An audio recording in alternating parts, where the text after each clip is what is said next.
ये आकाशवाणी का पटना केंद्र है। प्रस्तुत है पश्चिम चंपारण जिले की हलचल। इसे पेश कर रहे हैं हमारे संवाददाता आशीष कुमार। पश्चिम चंपारण जिले में बिहार विद्यालय परीक्षा समिति द्वारा इंटरमीडिएट परीक्षा का शांतिपूर्वक आयोजन किया जा रहा है। आज परीक्षा के छठे दिन छात्र छात्राएं कड़ी ठंड और घने कोहरे के बावजूद समय से पहले परीक्षा केंद्र पर पहुंच गए। जिले में परीक्षा के लिए कुल 64 परीक्षा केंद्र बनाए गए हैं। इनमें बेतिया अनुमंडल में सर्वाधिक 41 केंद्र हैं, जबकि नरकटियागंज में 12 और बगहा में 11 परीक्षा केंद्र निर्धारित किए गए हैं। इधर भारतीय मौसम विज्ञान विभाग ने अगले 4 दिनों के लिए जिले में सतर्कता अलर्ट जारी किया है। 2 सक्रिय पश्चिमी विक्षोभ के प्रभाव से जिले के कई हिस्सों में मौसम का मिजाज बदल गया है, जिससे घने कोहरे और ठंड बढ़ने की आशंका है। सुबह और शाम के समय दृश्यता काफी कम हो जाती है, जिससे सामान्य जनजीवन प्रभावित हो रहा है। पश्चिम चंपारण जिले के बेतिया महाराजा स्टेडियम स्थित रमना मैदान में गणतंत्र दिवस समारोह का आयोजन किया गया। मुख्य समारोह में स्वास्थ्य मंत्री सह जिला प्रभारी मंत्री मंगल पांडे ने झंडोत्तोलन किया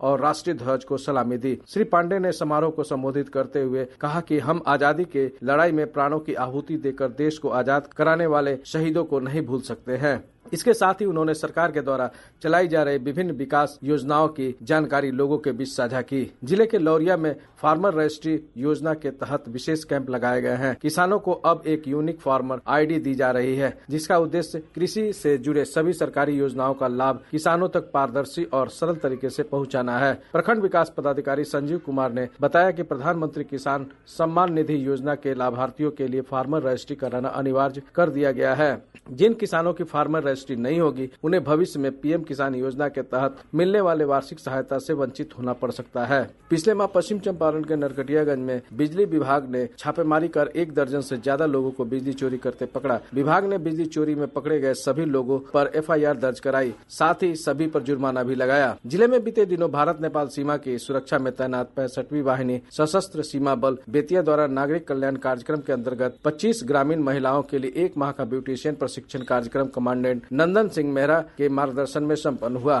थारू कला और प्रशिक्षण संस्थान हरनाटांड़ द्वारा महिलाओं को यह प्रशिक्षण दिया गया। इस मौके पर कमांडेंट नंदन सिंह मेहरा ने कहा कि समय समय पर सीमावर्ती नागरिकों के लिए निःशुल्क मानव चिकित्सा शिविर, निःशुल्क पशु चिकित्सा शिविर, नशा मुक्त भारत अभियान, बेटी बचाओ बेटी पढ़ाओ, वृक्षारोपण अभियान, स्वच्छता अभियान सहित युवाओं के लिए खेलकूद प्रतियोगिता और विभिन्न जागरूकता कार्यक्रम का आयोजन किए जा रहे हैं। जिले में मकर संक्रांति के अवसर पर विभिन्न राजनीतिक दलों के नेताओं की ओर से दही चूड़ा भोज का आयोजन किया गया, जिसमें भाजपा के जिला महामंत्री रेणु देवी के यहाँ केंद्रीय कोयला एवं खनन राज्य मंत्री सतीश चंद्र दुबे शामिल हुए। इस मौके पर उन्होंने कहा कि यह परंपरा आपसी प्रेम और सौहार्द को बढ़ावा देती है। बिहार के मुख्यमंत्री नीतीश कुमार ने अपनी समृद्धि यात्रा की शुरुआत पश्चिम चंपारण जिले से की। इस दौरान उनके साथ सूबे के दोनों उप मुख्यमंत्री सम्राट चौधरी विजय कुमार सिन्हा, जल संसाधन मंत्री विजय चौधरी, आपदा मंत्री नारायण शाह सहित कई गणमान्य लोग मौजूद रहे। इस अवसर पर मुख्यमंत्री द्वारा जिले में 153 करोड़ रुपए की लागत से 125 योजनाओं का शिलान्यास तथा 29 करोड़ की लागत से 36 योजनाओं का उद्घाटन किया गया।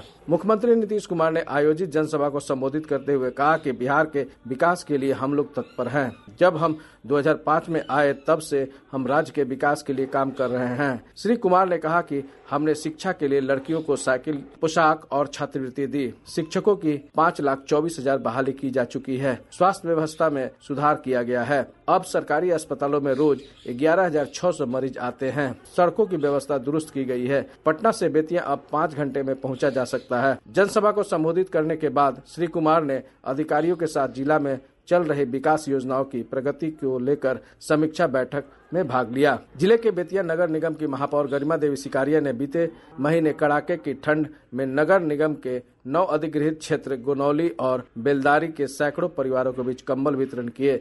उन्होंने कहा कि जरूरतमंदों की पीड़ा बांटना समाज की जिम्मेदारी है। वहीं जिला प्रशासन द्वारा भी जिले के विभिन्न स्थानों पर गरीबों के बीच कंबल बांटे गए। इधर जिले के बेतिया राज कचहरी मैदान में 24 से 28 जनवरी तक 5 दिवसीय चित्र प्रदर्शनी सह जागरूकता अभियान का आयोजन किया गया।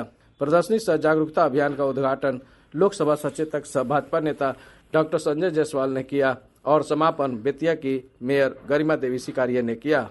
अभी आप सुन रहे थे पश्चिम चंपारण जिले की हलचल। इसे प्रस्तुत कर रहे थे हमारे संवाददाता आशीष कुमार।